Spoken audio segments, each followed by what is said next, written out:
Bismillahirrahmanirrahim. Assalamualaikum warahmatullahi wabarakatuh. Bismillahirrahmanirrahim. Wassalatu wassalamu ala rasulillah. La hawla wa la quwwata illa billah. Rabbi shrah li sadri wa yassir li amri wahlul 'uqdatam min lisani yafqahu qawli, amma ba'du. Puji syukur kehadirat Allah Subhanahu wa taala atas berkah limpahan rahmatnya lah. Alhamdulillah, pada siang hari ini sebagaimana biasa, Selasa di pukul 14 sampai insyaallah 15, QLM mengudara bersama mitra, bersama sahabat yang bergabung dengan QLM saat ini. Dan pada hari ini alhamdulillah, tepatnya tanggal 4 di bulan Januari 2020, artinya tahun 2022 ini baru 4 hari sampai saat ini. Dan insya Allah pada siang hari ini tema kita adalah sungguh luar biasa, karena akan sama-sama belajar tentang bagaimana memahami tantangan dan masalah yang merupakan bahan bakar kesuksesan. Ini juga semestinya dijadikan satu pembelajaran, sehingga ketika kita mendapatkan satu tantangan, mendapatkan satu masalah, bukan lagi yang ada masalah itu sendiri, namun justru kita akan belajar dari masalah itu. Dengan datangnya masalah dan dengan datangnya tantangan, niscaya di sana ada pembelajaran-pembelajaran yang kesuksesan kita ke depannya. Sungguh hebat. Kalau kita lihat di layar, mitra boleh dilihatnya, bahwa ternyata tantangan bukanlah sebuah aib, bukanlah sebuah petaka, namun justru merupakan satu isyarat kita harus belajar dari tantangan tersebut untuk menjadikan kita orang yang sukses. Begitu pula masalah. Jadi masalah bukanlah sesuatu yang harus ditangisi yang berkepanjangan. Justru dengan masalah itu kita akan menjadi orang yang mampu belajar dari masalahnya, kemudian akan mendukung kesuksesan kita ke depannya. Nantinya kita akan belajar bagaimana cara mengatasi masalah, cara mengatasi tantangan untuk dijadikan satu bahan kita kesuksesan ke depannya dengan 9M. Jadi biasa kita menyimpulkan atau mensummarikan agar pembelajarannya lebih mudah.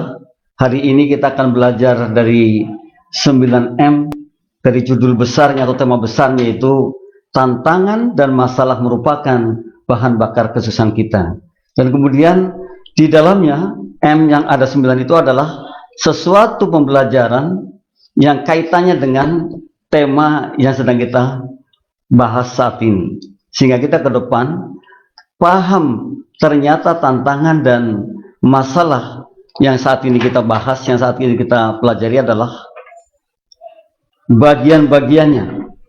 Ada 9M yang menjadikan kita akan menjadi orang yang insya Allah sukses ke depannya. Kita akan melihat satu persatu dari 9M yang akan kita bahas bersama, sehingga kita paham bahwa tantangan dan masalah merupakan bahan bakar untuk kesuksesan kita. Jadi sekali lagi, tantangan dan juga masalah bukanlah sesuatu yang menjadikan kita justru terpuruk, namun menjadikan kita akan lebih besar dan lebih besar ke depannya. Yang pertama adalah memanage dengan baik antara keluarga dan pekerjaan. Jadi kalau kita lihat di layar, kita akan belajar bagaimana kita mampu memanage dengan baik antara keluarga dan pekerjaan kita.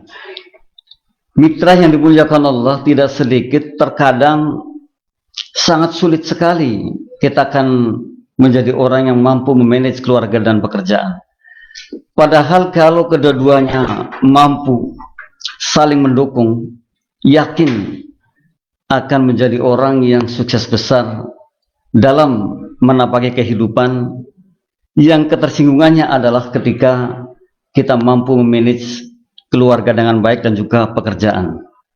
Jadi artinya kalau sama-sama mendukung, katakanlah dalam satu keluarga, pekerjaannya didukung, kemudian hal-hal yang harus dikerjakan pada keluarga pun didukung, sama-sama memahami, sama-sama mengerti, sama-sama punya visi yang sama-sama mengarungi tempat yang ya katakanlah sejalan, katakanlah setujuan.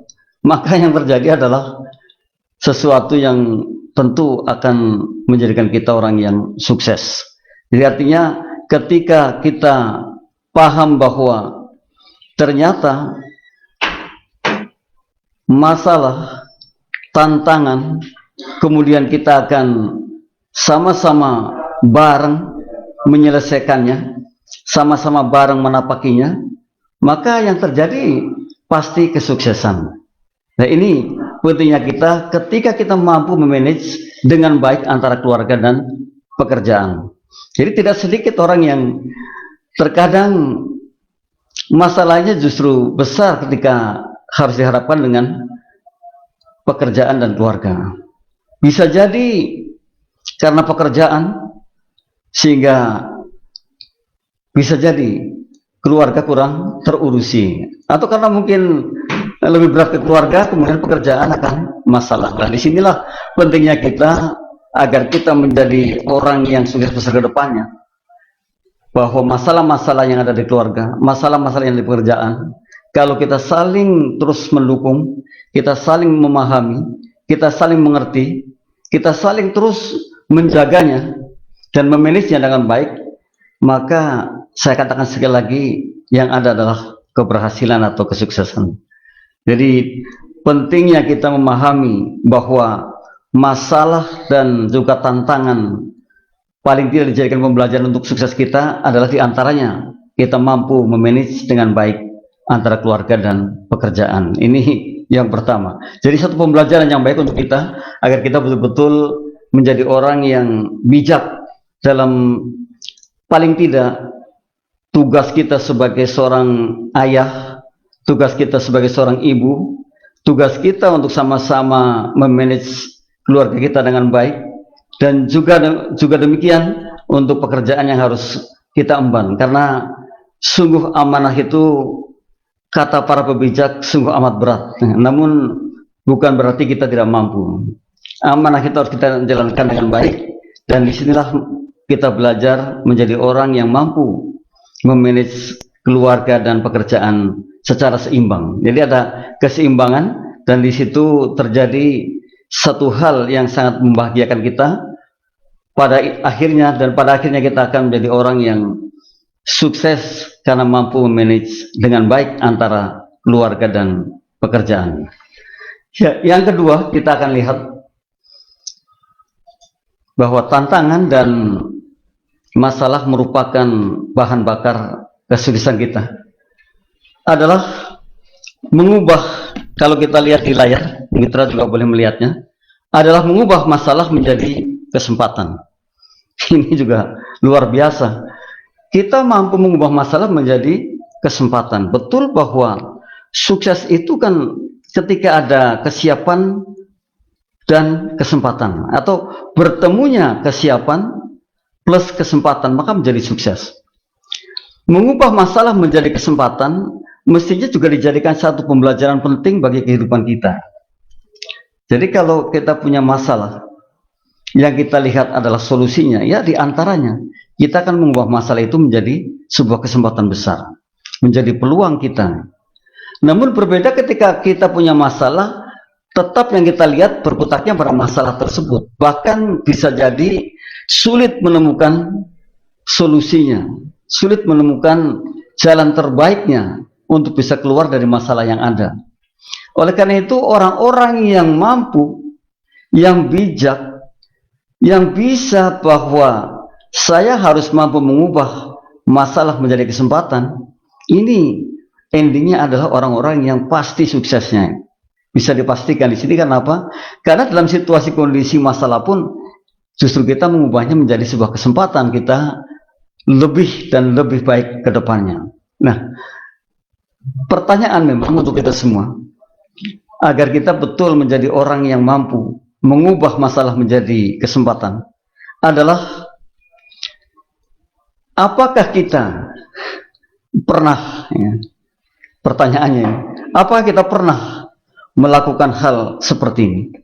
Sehingga kita kemudian akan merasakan betapa luar biasanya ketika dulu permasalahannya begitu rumit, dan saat sekarang justru kami sangat berterima kasih karena bisa melewati masalah yang rumit yang pernah kita alami. Ini sungguh menjadikan satu pertanyaan besar bagi kita. Yakin bahwa kita semua dalam kehidupan kita pasti pernah mendapatkan masalah. Lalu kita semua pasti pernah bagaimana menyelesaikan masalah tersebut. Dan kalau kemudian di dalam tema besarnya tadi, bahwa tantangan dan masalah merupakan bahan bakar kesuksesan, di antaranya adalah mengubah masalah menjadi kesempatan. Ini adalah titik di mana kita menjadi orang yang insya Allah cukup bijak dalam menghadapi situasi kondisi apapun, termasuk ketika kita memiliki masalah. Ya, luar biasa mitra, ketika mampu mengubah masalah menjadi kesempatan yang lebih baik ke depannya. Dan tentunya kita paham bahwa orang-orang yang saat ini menikmati keberuntungan besar adalah orang-orang yang mampu mengubah masalah di masa lalu menjadi kesempatan besarnya. Jadi sering saya sharekan juga, sering saya katakan, di banyak literatur yang kami baca, ternyata banyak sekali orang-orang yang dulu bergelimang dengan masalah, dan saat ini justru sebaliknya sedang menikmati keuntungan-keuntungan yang cukup besar. Nah, inilah ketika yakin bahwa mereka adalah orang-orang yang mampu mengubah masalah menjadi kesempatan. Ayo kita mulai menjadikan diri kita orang yang mampu mengubah masalah menjadi kesempatan. Lihatlah masalah itu sebagai pembelajaran. Lihatlah tantangan itu sebagai pembelajaran. Dan kemudian kita mencoba untuk menjadikan masalah itu mendukung kesuksesan kita. Jadi ini yang kedua. Di antaranya adalah mengubah masalah menjadi kesempatan. Kita akan melihat yang ketiga, agar kita paham bahwa tantangan dan masalah merupakan bahan bakar kesuksesan kita. Baca lagi di layar, mitra. Menjadi pribadi yang ulet, tekun, dan menyenangkan. Jadi pribadi yang ulet, tekun, dan menyenangkan.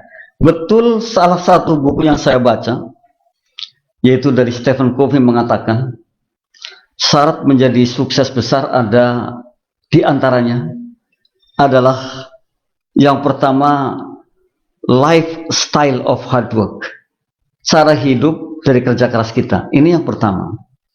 Jadi kita bijak dalam mungkin ya mengatur keuangan kita. Jadi cara hidup dari kerja keras kita, sehingga kita tidak mengatakan lebih besar pasak daripada tiang. Ini luar biasa memang. Jadi kita bisa mengaturnya dengan pendapatan seberapapun. Yang kedua, perseverance. Ada ketekunan di sana, ada keuletan. Ketika kita ulet, kita tekun dan terus menerus, tidak mudah bergoyang, tidak mudah loncat ke sana, loncat ke sini, namun tekun dengan sesuatu yang kita kerjakan, hasilnya juga akan menjadikan orang yang benar-benar sukses. Dan yang ketiga adalah planning, memiliki rencana besar. Nah, ini yang terkadang kita justru alfa dari yang namanya rencana besar. Entah karena kita tidak tahu atau entah karena malas merencanakan sesuatu. Padahal mestinya adalah satu kesatuan dari pertama tadi dan lifestyle, kemudian perseverance atau ketekunan, dan kemudian memiliki rencana besar. Jadi kalau orang-orang yang memiliki rencana besar itu pasti akan mengejarnya rencana yang kita bikin, rencana yang kita buat, akan kita goalkan, akan kita realisasikan. Kalau kita tidak punya rencana, kan pada akhirnya kita tidak lagi punya gambaran yang top ke depannya. Jadi mesti kita punya rencana. Rencana saya untuk jangka pendeknya mungkin jangka 2-3 tahun ini. Jangka menengahnya jangka 5 tahun ini. Jangka panjangnya 7 tahun sampai 10 tahun ini. Jadi kalau kita punya rencana, tulislah yang namanya lifeline, maka yang jelas kita akan bisa melihat sejauh manakah kita kerja terhadap rencana yang kita buat itu. Berbeda dengan orang yang tidak punya rencana. Bisa jadi kan kehidupannya tidak begitu antusias dalam mengejar satu goal yang diinginkan karena tidak ada rencana sama sekali. Dan setelah memiliki rencana, kita mesti self disiplin. Ini yang keempat, disiplin diri yang tinggi.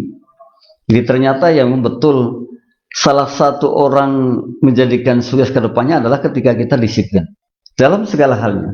Orang disiplin itu akan mengatur segalanya dengan baik. Bahkan waktunya pun akan diatur dengan baik. Jadi nggak sia-sia. Nah, menjadi pribadi yang ulet, yang tekun, yang menyenangkan diantaranya adalah ketika kita paham bahwa tantangan dan masalah merupakan bahan bakar kesuksesan kita. Kenapa? Kita ini termasuk pribadi yang ulet sekalipun tadi masalah datang, tantangan datang. Kemudian kita tekun karena kita paham bahwa untuk menjadikan kita sukses ada 4 hal, kata Covey tadi ya, kata Stephen Covey.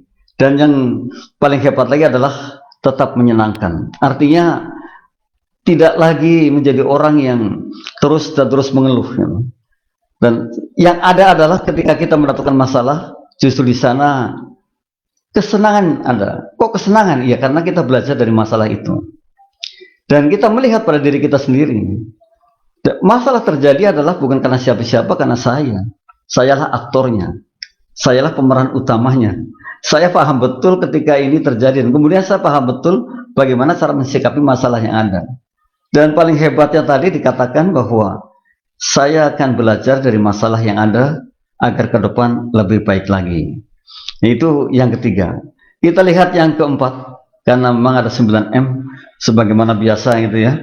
Nah, yang keempat ini luar biasa. Mengevaluasi kinerja yang berkesinambungan. Ya, artinya mitra, ketika mengerjakan sesuatu mesti ada evaluasi.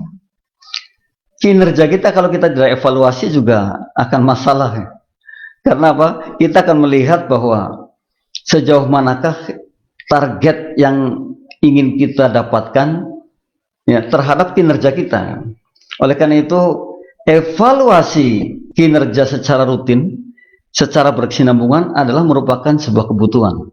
Kita sadar, maka sering saya katakan, jadilah orang yang jujur terhadap dirinya. Jujur terhadap dirinya.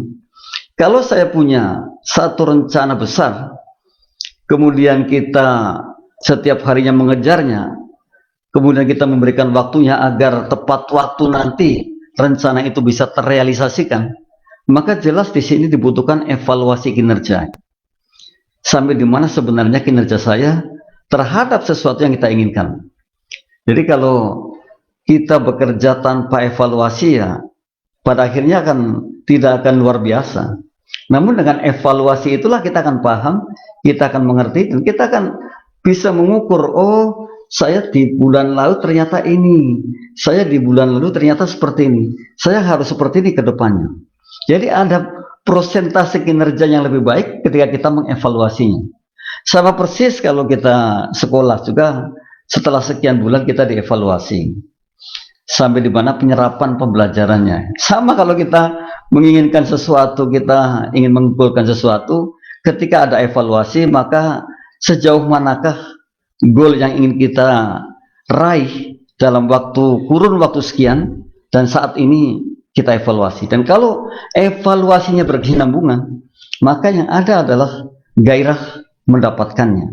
Yang ada adalah melihat kinerja kita yang lebih baik dan lebih baik. Jadi mitra jangan salah, ketika mengevaluasi kinerja secara rutin, secara berkesinambungan, dijadikan sebuah kebutuhannya, maka planningnya sangat dekat dan sangat dekat. Planningnya akan bisa diraih dengan baik. Kenapa? Kita mengevaluasinya. Ketika kita mengevaluasi, kita akan tahu di mana kekurangan-kekurangannya, di mana titik kelemahan-kelemahannya, di mana saya harus bisa memberikan yang terbaik terhadap impian, terhadap goal saya. Nah, inilah hebatnya kita kalau kita memiliki evaluasi terhadap kinerja kita. Yang kelima, mitra, luar biasa ini ya. Kalau mitra mau belajar banyak, kalau mitra mau terus dan terus belajar tentang bagaimana menjadikan kita orang yang berkualitas, maka kita akan paham betul bagaimana kita meraih mimpi kita atau merealisasikan mimpi kita atau impian besar kita pada waktu yang telah kita tentukan. Lihat yang kelima, mitra. Yang kelima, ada apa lagi? M yang kelima. Nah, ini yang kelima juga merupakan segala sesuatu itu mesti harus ada yang namanya kritik dan saran, atau orang bilang itu krisan. Jadi menerima kritik dan saran, menerima kritik dan saran, ya mitra. Jadi jangan menjadi orang yang justru terkadang kita ini kalau dikritik kok malah menjadi masalah gitu. Di antara orang yang mampu bahwa masalah tantangan dijadikan atau merupakan bahan bakar kesuksesan kita adalah ketika kita mampu menerima kritik dan saran dari yang lainnya. Justru kritik dan saran inilah yang bisa jadi membakarnya lebih hebat lagi, lebih semangat lagi. Setiap orang yang mengkritisi kita sebenarnya guru kita yang paling baik. Apapun kritiknya, kalau orang bilang berikan kami kritik yang membangun, ya. Kalau kritik tidak membangun pun kalau kita paham, ya kita butuhkan. Justru sepahit kritiknya atau sepedas-pedasnya kritik terhadap kita itu justru yang paling baik. Ini kalau kritiknya biasa-biasa aja kayaknya sih biasa. Kita akan menjadi orang luar biasa kalau kita ditempa oleh kritik-kritik yang wah keras, yang pedas, yang bikin hati kita sakit gitu ya. Ini juga nggak ada masalah karena itu justru kita akan timbul semangat yang luar biasa.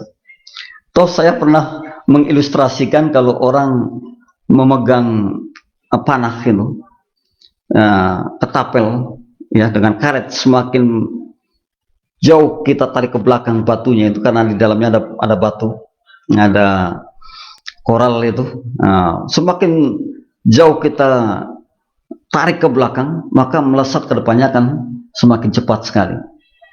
Ya bisa jadi sampai ke sasaran akan lebih cepat lagi. Ini pentingnya kita menerima kritik dan saran. Kita butuhkan kritik-kritik pedas, kritik-kritik yang betul-betul menjadikan kita orang yang tahu diri gitu ya. Menjadikan kita orang yang paham, oh ternyata ini kesalahan. Ternyata di sini titik kelemahan saya. Jadi dengan kritik dan saran itu kita baru tahu. Kita butuhkan, dan sekali lagi saya katakan, orang-orang yang mengkritisi kita itulah orang-orang baik. Ya, karena tidak ada kuliahnya ternyata dimanapun ya, baik di sekolah formal maupun di sekolah kehidupan, itu sangat-sangat langka yang namanya kritik dan saran, kecuali betul-betul kita menemukan orang yang baik terhadap diri kita. Nah ini penting rasanya menerima kritik dan saran. Jadi kalau dikritik itu jangan kemudian kita akan memaki-maki ya orang yang kritik ya, atau kita akan membenci orang yang mengkritik ya. Justru dijadikan dosen luar biasa kita, dijadikan guru luar biasa kita ketika kritik dari mereka datang ke kita. Dengan kritik itulah kita akan maju. Dan menerima kritik ini ya memang perlu dilatih. Menerima kritik dan saran itu perlu dilatih. Terkadang kita kan tidak mau ya dengan kritik yang seperti itu, tidak mau dengan saran yang seperti itu. Padahal kalau kemudian kita pelajari, kita legowo menerimanya, kemudian kita juga berpikir jauh ke depan, kita memerlukan yang namanya kritik dan saran. Dan sekali lagi, jadikan orang itu yang mengkritik kita, orang-orang yang memberikan saran kita, kritik kita, apapun kritiknya adalah guru besar kita. Kita saat ini memerlukan sekali kritik dan saran, dan endingnya orang-orang yang seperti itu justru yang betul-betul memberikan jalan, mungkin jalan kemudahan bagi kita untuk menapaki kehidupan dan mendapatkan apa yang kita inginkan. Tanpa sebuah kritik dan tanpa sebuah saran, kayaknya juga menjadi lambat jalannya gitu. Tapi dengan adanya kritik dan saran justru akan lebih cepat ya. Jadi jangan lagi kita justru berbalik yang tidak baik terhadap orang-orang yang mengkritisi kita dan membenci kita atau mungkin memberikan saran pada kita. Kita terima dulu, dan barangkali itulah kritiknya yang paling baik untuk kita. Sepedas apapun kritiknya, kita mesti terima dulu, kita legowo dulu, dan mudah-mudahan justru itu yang menjadikan kita akan lebih maju dan lebih cepat majunya, dan lebih cepat mendapatkan apa yang kita inginkannya. Ya. Jadi menerima kritik dan saran itu yang kelima, agar kita bisa atau mampu mengatakan, mampu melihat, mampu nanti merealisasikan bahwa yang namanya tantangan, yang namanya masalah adalah bahan bakar kesuksesan kita. Nah, ini menerima kritik dan saran. Yang keenam, kita lihat yang keenam. Wah, luar biasa ya, ada 9M yang keenam. Nah, ini juga masih ada kaitannya dengan yang kelima, mitra. Membuang sikap egois kita. Jadi, mestinya kita paham ada 3O yang sering saya juga sharingkan. Orang-orang yang tidak egois, orang-orang yang terbuka, orang-orang yang mau maju, maka ada 3O tadi saya katakan. O yang pertama adalah open mind. Kita terbuka terhadap apapun, terhadap siapapun. Bahkan saya sering mengatakan, kata Ki Hajar Dewantara, ketika Anda berada di suatu tempat, jadikan tempat itu sekolah Anda. Ketika Anda bertemu dengan siapapun, jadikan beliau-beliau itu guru Anda. Dan segala sesuatu yang Anda dapatkan, jadikan ilmu. Ini adalah ketika kita open mind. Maka kita mampu yang seperti itu. Bahkan dalam hikmah dikatakan, orang yang luar biasa itu adalah orang yang menganggap siapapun yang ada di hadapan kita orang istimewa. Jadi siapapun dia, entah dari mana, warna kulit apa, matanya seperti apa, umurnya berapa, kita anggap orang luar biasa, maka kita luar biasa. Kalau kita menganggap orang itu orang luar biasa, kita istimewa. Jadi seperti itulah mesti. Jadi tidak ada lagi kata-kata, Anda siapa, Anda baru anak kemarin, atau Anda belum apa-apa. Ternyata berbeda-beda. Dan Allah ciptakan kita yang berbeda. Maka dari itu, kita mesti paham betul bahwa siapapun yang ada di hadapan kita ini orang istimewa. Ini untuk orang-orang yang open mind. Yang kedua, agar kita tidak menjadi orang yang egois, kita percaya ada open opportunities. Ada kesempatan-kesempatan ke depan. Ada keberuntungan-keberuntungan ke depan. Ya, ada opportunities-nya. Jadi mestinya kita yakin ketika kita mengerjakan maksimal terhadap apapun hari ini, ke depan pasti ada sesuatu yang kita bisa raih. Yakin seperti itu. Jadi jangan kita tertutup gitu. Karena sungguh bahwa gagal itu kan ketika kita tidak mengerjakan apa-apa. Selama kita masih berharap, selama kita masih mau, selama kita masih mengerjakan, berarti masih ada harapan untuk mendapatkan sesuatu. Harapan apapun, ya. Oleh karena itu ada yang namanya open opportunities. Kita percaya dengan itu. Jadi ke depan ada kesempatan-kesempatan, ada keuntungan-keuntungan yang bisa kita raih. Kemudian yang ketiga adalah open possibilities. Kita percaya bahwa ke depan ada kemungkinan-kemungkinan yang terjadi pada diri kita. Dengan membuang sikap ego, ya, yang kita lihat di layar, kita paham betul bahwa ternyata di depan kita ini ada kemungkinan-kemungkinan yang bakal terjadi pada diri kita. Berbeda dengan orang yang egonya tinggi, maka dia hanya berpikir ya kali ini saja. Dan tentu kita ini paham bahwa ternyata angka 1 sangat berat untuk menjadi kita orang yang sukses besar. Kalau kita hanya melihat pada diri kita, egoismenya sangat tinggi, bisa jadi kita sukses namun mungkin perlu waktu yang sangat lama. Jadi angka 1 sangat berat untuk menjadikan kita orang yang sukses besar. Maka perlu yang namanya ya surrounding kita atau kanan kiri kita, depan kita. Kita perlu banyak teman, perlu banyak orang yang mendukung kesuksesan kita. Maka yang keenam ini penting sekali untuk menjadikan kita orang yang paham bahwa ternyata masalah, tantangan merupakan bahan bakar kesuksesan kita. Di antaranya kita ada orang yang mampu membuang sikap ego kita. Jadi tidak ada lagi lah, jangan menjadi orang yang memelihara ego yang tinggi gitu ya. Tapi justru sebaliknya, kita akan terbuka dengan apapun, dengan siapapun. Dan terbuka dengan tarik lisan, kritik dan saran. Wah, hebat banget. Jadi kayaknya kalau kita sehari-harinya membuang sikap ego, itu bisa jadi harinya kurang gitu, jamnya kurang gitu. Karena apa? Kita sangat menikmati sekali. Kita sangat menikmati sekali. Kita sangat terbuka dengan hal-hal yang baru. Karena kita memang terbuka. Membuang sikap egoisme adalah salah satu cara kita untuk mendapatkan kesuksesan ke depan. Bukan lagi orang yang melulu berpikir karena sayalah yang paling. Namun sebaliknya, kita bisa menerima siapapun, dimanapun dan kapanpun, untuk apapun. Luar biasa ini. Jadi kita mesti seperti itu. Janganlah kita menjadi orang yang saya katakan tadi, mengatakan saya yang paling. Tapi kita paham bahwa kita banyak kekurangan. Kita paham bahwa ternyata kita perlu banyak teman, perlu banyak guru, perlu banyak mentor, perlu banyak advisor. Jadikan orang-orang yang ada di hadapan kita itu guru kita. Ya, supaya kita apa? Supaya kita luar biasa. Dan bahkan betul bahwa ketika kita menganggap siapapun yang ada di hadapan kita orang istimewa, ya kita luar biasa. Ini yang keenam, membuang sikap egoisme.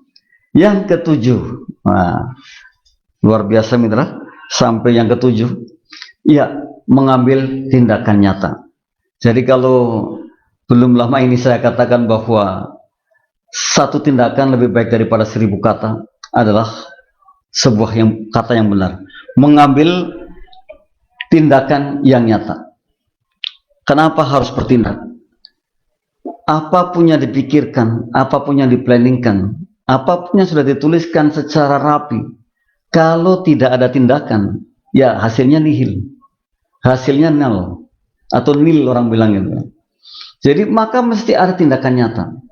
Bahkan yang paling hebatnya, ketika kita sudah mengambil tindakan nyata lalu atau kemudian belum berhasil, belum mendapatkan apa yang kita inginkan, orang bijak mengatakan itu tandanya kita telah mencoba. Nah, jadi ketika kita mengambil tindakan namun kemudian belum berhasil, ada kata yang sangat bagus untuk kita renungi, bahwa belum berhasilnya sesuatu yang hari ini kita ambil tindakannya adalah bukti saya pernah melakukannya. Nah, kan luar biasa bahwa ketidakberhasilan ternyata bukti kita pernah mencobanya, dibandingkan yang sama sekali nggak mencoba kan. Nah, itu ternyata juga bahagia sekali orang yang pernah mencoba. Jadi sungguh sangat luar biasa. Dalam kehidupan saya pun saya sering sekali mencoba hal baru. Ya sekalipun mungkin hasilnya tidak semaksimal apa yang kita inginkan, namun paling tidak ada pembelajaran yang bisa dijadikan pengalaman pribadi atau pengalaman empiris yang kemudian kita bisa tuangkan dalam sebuah tulisan, atau bisa jadi kita bisa sebarkan secara virtual ya saat ini, atau secara offline, atau mungkin dengan cara seperti ini, berbagi dalam satu momen penting. Ini sebenarnya itu, kalau kita mencoba adalah orang yang bisa jadi sangat beruntung sekali. Karena apa? Banyak sekali mengalami hal baru dan banyak sekali mendapatkan pengalaman-pengalaman baru. Tapi kalau tidak pernah mencoba, ya, bayangkan kalau kita tidak pernah mencoba, artinya kita tidak pernah merasa bahagia terhadap ilmu yang baru yang kita coba. Jadi kalau kita pernah mencoba, kita pernah merasakannya, dan ternyata membuat kita sangat bahagia sekali, membuat kita banyak syukurnya ketika kita pernah mencoba sesuatu. Karena apa? Karena ada hal baru yang kita dapatkan, dan ternyata ilmu kita yang saat ini kita dapatkan, atau barangkali saja ilmu yang saat ini terus kita kerjakan sebagaimana biasa, itu kecil sekali, baru segitu-gitunya gitu.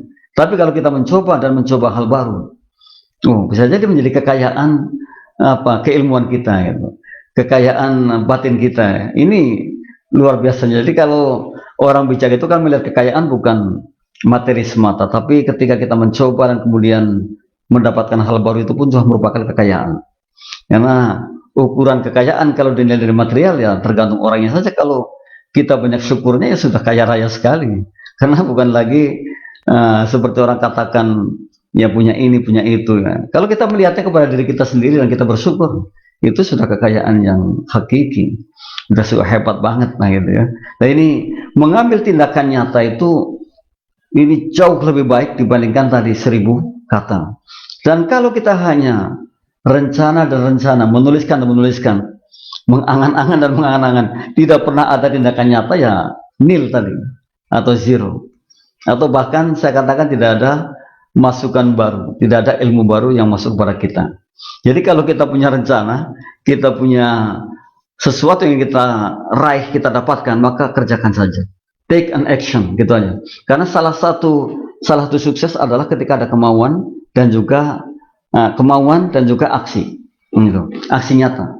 Satu ilustrasi ketika saya atau mitra atau sahabat merasa haus, maka keinginannya adalah minum. Ingin minum saya ini.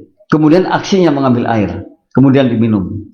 Maka itulah sukses. Jadi kemauan plus aksi sama dengan sukses. Jadi kalau kali ini kita hanya rencana dan rencana tidak pernah dinyatakan dengan aksi nyata, maka bisa jadi ya sampai kapanpun kita hanya seperti itu. Maka ada istilah, orang yang ingin pintar tidak akan pernah pintar. Kalau hanya ingin saja tidak ada aksi. Orang yang ingin kaya tidak akan pernah kaya. Kalau hanya ingin saja tidak pernah ada aksi nyata. Oleh karena itu, mengambil tindakan nyata, mengambil aksi nyata adalah salah satu kunci di mana kita ingin atau kunci di mana kita akan menjadi orang yang sukses besar. Jadi ketika tantangan, hambatan, kemudian kita renungi dengan positive thinking, kemudian kita ambil aksi nyata, maka yang ada adalah sukses besar. Sekali lagi, mengambil tindakan nyata merupakan satu kebutuhan bagi kita, bahwa kita bukanlah orang yang hanya talk only, gitu, hanya ngomong saja, tapi ada tindakan nyata yang menjadikan kita betul-betul orang yang sukses. Yang ke-8, wah luar biasa mitra ini, sudah yang ke-8 ya. Nah, yang ke-8 adalah membuang malas dan menunda. Wah luar biasa ya. Ini yang orang bilang itu kayaknya penyakit yang terus menggelantung pada kita adalah ketika kita malas dan malas. Obat malas itu apa? Obat malas adalah bangkit mengerjakan atau ambil tindakan nyata, itu obat malas. Menunda juga demikian. Karena sungguh kalau kita malas dan menunda, itu ada kerugian yang sangat besar sekali.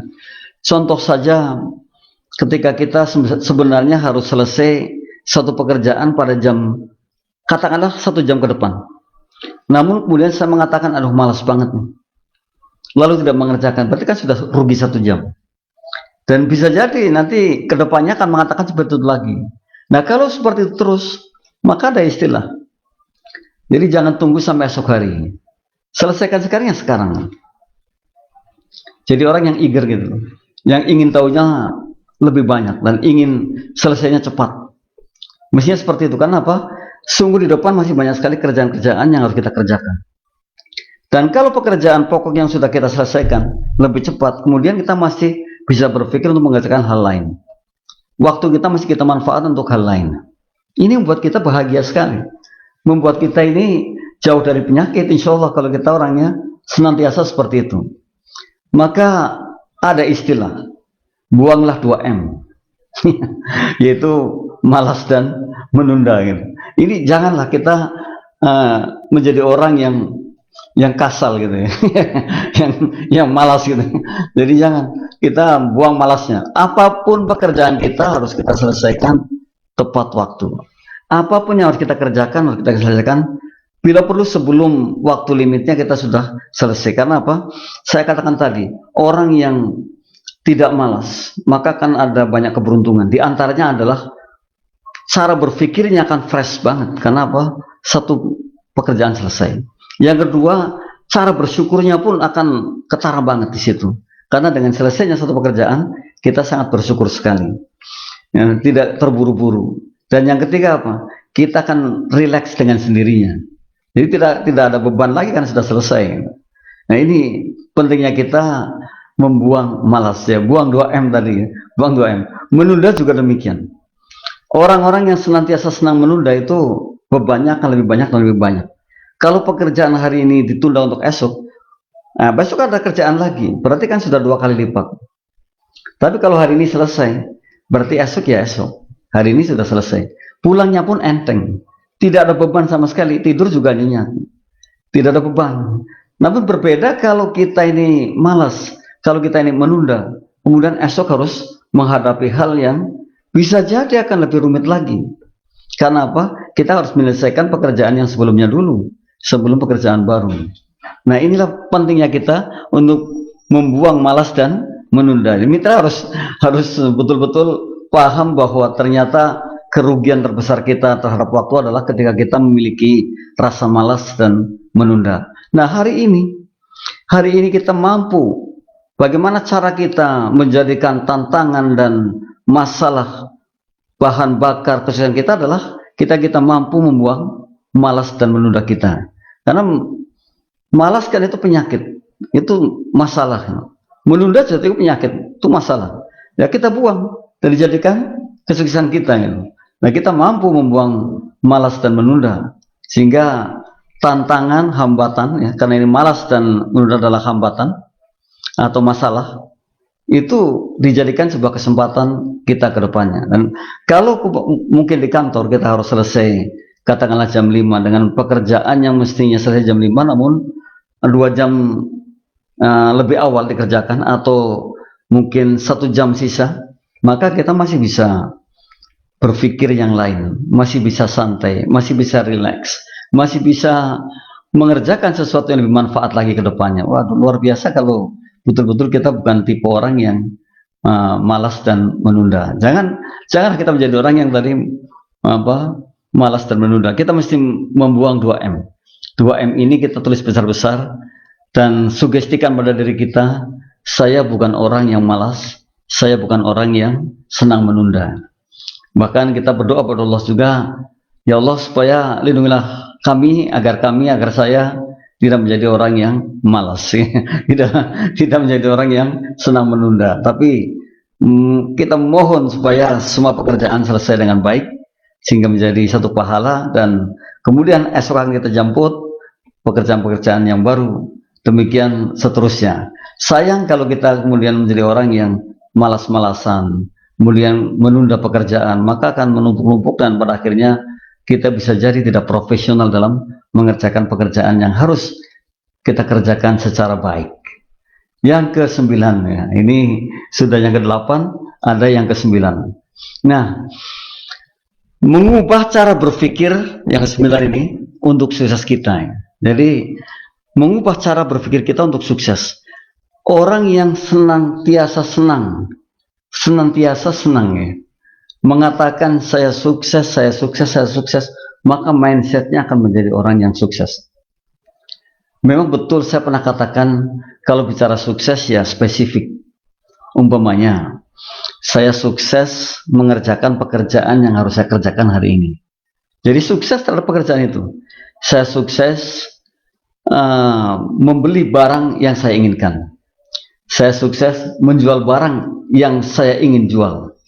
Jadi mindset ini penting sekali untuk dilatih, untuk selalu mengatakan berpikir sukses. Orang yang berpikir sukses itu positive thinking. Jadi tidak ketakutan, tidak nervous, tidak fobi, tidak juga terkadang frigid, dingin gitu. Tapi orang yang berpikirnya sukses adalah orang-orang yang optimis. Toh kita paham kalau kita hilang optimisme, hilang semangat kita, maka hilang segala-galanya. Maka mestinya kita mengubah cara berpikir kita, mindset kita kepada kesuksesan yang ada di hadapan kita. Contoh kecil, mungkin sepulang kerja saya akan berjalan menuju ke satu tempat, kemudian saya katakan, insya Allah saya sampai tepat pada waktunya. Saya sukses sampai di sana. Itu yang terjadi ya pasti sukses gitu. Berbeda dengan orang yang ragu atau orang yang tadi kalau saya bilang nanti dulu dah menunda-nunda, malas-malas, makanya terjadi ya seperti itu. Karena we are what you think, kata orang kulon itu seperti itu. Kita ini apa yang kita pikirkan gitu. Sehingga kalau kita mampu berpikirnya atau cara berpikirnya untuk sukses, ya sukses. Nah, kita mesti belajar banyak bagaimana cara berpikir orang yang telah sukses terhadap sesuatu. Contohnya terhadap bisnis, pekerjaan, penciptaan, atau terhadap sellingnya, penjualan. Kita belajar bagaimana mereka bisa berpikir menjadi orang yang sukses dalam hal tersebut.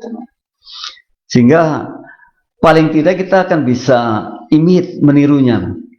Toh kita paham ada istilah ATM katanya. Amati, tiru, dan modifikasi. Ya, caranya orang sukses seperti itu, ya kita amati, kemudian kita tiru, kemudian kita modifikasi. Mengubah cara berpikir untuk sukses itu memang betul bukan sesuatu yang mudah kita kerjakan. Segalanya perlu pembelajaran, segalanya perlu waktu. Yang terpenting adalah ketika kita ada kemauan untuk mengubah cara berpikir kita untuk sukses. Kemauan dulu. Jadi tadi saya katakan, kalau ada kemauan plus aksi nyata, maka ya sukses. Yang masalah kan ketika tidak mau gitu ya. Tidak mau mengubah cara berpikirnya. Tidak mau mengatakan bahwa ini ternyata lebih baik ya. Tidak mau mencari alternatif lain. Jadi maunya itu saja, ya bisa jadi masalahnya ya berkutak di situ. Namun kalau kita mau mengubahnya, mau plus aksi nyata, maka yang ada adalah sukses. Nah, kita perlu belajar yang seperti itu, mitra, sahabat, dan siapapun yang bergabung dengan kita hari ini. Mestinya kita belajar menjadi orang yang cara berpikirnya seperti itu. Cara berpikir yang lebih terbuka, cara berpikir yang mengatakan bahwa saya mesti sukses. Rasanya kan sangat rugilah kalau kita ini menjadi orang yang rugi, menjadi orang yang tidak sukses, menjadi orang yang hanya biasa-biasa saja. Padahal kita ini mampu, padahal kita ini luar biasa. Jadi Allah ciptakan kita ini luar biasa. Kita ini katanya pemenangnya, we are the winners. Mestinya kita bisa menciptakan hal-hal yang barangkali saja jauh lebih dahsyat dibandingkan saat ini. Tapi kalau terus-terusan sama saja gitu ya, bosan lah. Kita mesti menciptakan sesuatu yang berbeda. Maka mengubah cara berpikir kita untuk sukses itu sesuatu kebutuhan bagi kita. Janganlah kita menjadi orang yang cara berpikirnya kerdil ya, kayak gitu-gitu aja. Padahal otak manusia itu menurut satu penelitian yang sangat masyhur itu kapasitasnya adalah perjalanan bumi sampai ke bulan 14 kali pergi pulang perjalanan, dan sekali jalan itu 280.000 km dikali 14 dikali 2, itu kalau diibaratkan gedung ya katanya 60 gedung yang berjajar dan 60 tingkat ya. Wow, kita ini sungguh sangat luar biasa. Bahkan ilmuwan Amerika mengatakan otak kita ini kapasitasnya bisa menyimpan 4,7 juta buku. Namun sungguh sangat sayang kalau kita tidak pernah, satu buku pun kita tidak pernah menyimpannya di otak kita. Padahal tantangannya ini 4,7 juta buku. Ya, kalau satu buku pun enggak kan berarti dianggurkan begitu saja sel-sel otak kita ini. Ya kita mampu, kita bisa, kita luar biasa. Dan bisa sekali. Nah kemudian ya, memang ada istilah bisa karena biasa. Nah pembiasaan kita inilah yang penting. Jadi membiasakan untuk bisa menggunakan potensi otak yang sangat luar biasa ini. Jadi saya tadi sekali lagi mengatakan, orang Eurofasan mengatakan we are what we think. Kita ini apa yang kita pikirkan. Sungguh seperti itu. Apapun bisa dikerjakan, apapun bisa dilakukan. Jadi tidak ada hal yang sebenarnya menjadikan kita berat, menjadikan kita masalah. Yang ada adalah sebenarnya kemudahan. Permasalahannya kan kita tidak sampai ke situ, tidak pernah mau mencobanya, tidak pernah mau menggunakan potensi dahsyat yang kita miliki. Bahkan ketika kita bicara bawah sadar pun sudah ribut, ya sudah tidak lagi mau menerima. Ya karena kan ada alam sadar, ada bawah sadar, dan bawah sadar ini kekuatannya sungguh luar biasa sampai 88%. Artinya kalau bawah sadar itu kan ada fokus di sana, ada betul-betul mengerjakan, ada betul-betul kita ini tertuju kepada sesuatu, dan kita yakin dengan kesuksesannya. Nah itu bawah sadar. Maka ketika kita bicara dengan bawah sadar, yang terjadi adalah kesuksesan yang real. Ya, jadi ada kenyataan ya. Nah, kenapa kemudian ada hipnoterapi itu agar kita paling tidak itu bisa menjadi orang yang bisa mengarahkan pikiran kita fokus terhadap apa yang kita inginkan, fokus terhadap apa yang kita kerjakan. Jadi bukan hal yang aneh sebenarnya begitu. Jadi kalau ya kita lihat di layar kaca seperti itu, ya itu kan hanya hiburan saja. Oleh karena itu, mencobalah kita agar kita menjadi orang yang paham tentang kekuatan dahsyat yang kita miliki, sehingga kita mampu mengubah cara berpikir kita, kita mampu berkiprah jauh lebih baik dibandingkan saat ini. Ya kita mesti membaca, kita mesti belajar ya tentang apa sih sebenarnya hipnoterapi, hipnotis atau dan sebagainya. Ya kita paham itu. Kalau kita paham, pada akhirnya kita akan bisa menggunakan dengan baik. Dan sayang sekali mitra kalau saat ini kita ini punya kapasitas otak yang begitu dahsyatnya, namun tidak digunakan maksimal. Kan sangat kita sayangkan. Kata-kata we out with thing itu jadi jauh gitu. Padahal kita mesti paham bahwa kata bijak mengatakan we out with thing mestinya kita pegang teguh, kita pegang erat-erat. Kita ini apa yang kita pikirkan. Jadi kalau saya berpikir hal baru ini saya mampu, ya pasti mampu. Sekalipun betul saya katakan tadi mungkin ada tantangannya, ada rintangannya. Namun kan sudah paham bahwa rintangan pun dijadikan objek kita sebagai pendukung kesuksesan kita. Dijadikan sesuatu ilmu gitu. Jadi maka hari ini kita belajar bahwa rintangan, tantangan itu merupakan bahan bakar sukses kita. Jadi bukan lagi sesuatu yang dianggap aib, dianggap tidak baik. Karena kita masih belajar banyak dari kegagalan yang ada. Dan gagal adalah ketika kita betul-betul berhenti terhadap sesuatu apapun. Kita tidak mengerjakan apapun, yaitu gagal. Selama kita masih mengerjakan, selama kita masih mau berjalan dari satu titik ke titik yang lain, ya sebenarnya itu adalah sudah kesuksesan. Maka sukses juga bisa diartikan ketika kita berjalan dari satu titik ke titik yang lain. Itu sukses. Ini betul-betul sukses dan kita bisa buktikan itu. Jadi orang yang sakit contohnya, kemudian ingin sehat, ya lari ke dokter atau berobat atau beli obat, ya artinya kan dari satu titik ke titik yang lain kita berjalan, ya pasti sukses seperti itu. Jadi justru ketika kita diam saja, kita tidak mengerjakan apa-apa, maka disitulah kita gagal. Jadi gagal sama dengan diam. Gagal itu nggak mengerjakan apa-apa. Gagal ketika kita bangkrut kemudian habis sampai di situ. Nah, mestinya kita tidak seperti itu. Kita banyak belajar bahwa kegagalan yang ada di hadapan kita adalah awal dari penciptaan kesuksesan. Dan ketika kita mengubah cara berpikir kita untuk sukses, ya akan jadi kita sukses. Dan kalau kita jatuh berkali-kali pada tempat yang sama, itu bukan satu yang tidak boleh. Dan semakin kita banyak jatuhnya, semakin mudah kita bangkitnya. Karena kita tahu persis bagaimana cara bangkit dari berkali-kali kita jatuh pada tempat yang sama. Ya. Jadi kalau orang dulu mengatakan jangan pernah jatuh di tempat yang sama, betul itu sesuatu yang sangat hati-hati. Namun sebenarnya ya boleh-boleh saja. Sampai 100 kali pun boleh saja. Karena apa? Semakin kita banyak jatuh di tempat yang sama, semakin paham kita akan bangkit dari kejatuhan kita. Luar biasa, mitra, itu 9M yang kita bagikan. Dan di hari ini kita bicara mengenai hambatan, tantangan, kemudian masalah merupakan bahan bakar kesuksesan kita. Maka ketika kita belajar itu, tidak lagi kita menjadi orang yang takut dengan sebuah tantangan, sebuah masalah, sebuah hambatan. Yang ada adalah kita akan bisa berjalan, kita akan bisa menghadapi masalah, tantangan, kemudian ketidakbaikan yang mungkin terjadi, keterpurukan, ketidakberhasilan. Kita akan lewati semuanya. Sehingga kita akan menjadi orang yang baik, sehingga kita akan menjadi orang yang berpikir jauh lebih sukses ke depannya. Demikian mitra, kurang lebihnya mohon maaf.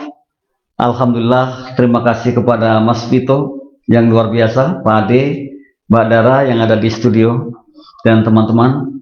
Sungguh satu kehormatan bagi saya bisa berbagi di sini dan terus insya Allah selama kita sehat, selama kita masih mampu untuk berbagi dan belajar bersama. Kritik dan saran senantiasa kita nantikan, sahabatku semua, agar kita ke depan lebih baik dan lebih baik. Kurang lebihnya mohon maaf sekali lagi. Billahi taufiq wal hidayah. Assalamualaikum warahmatullahi wabarakatuh.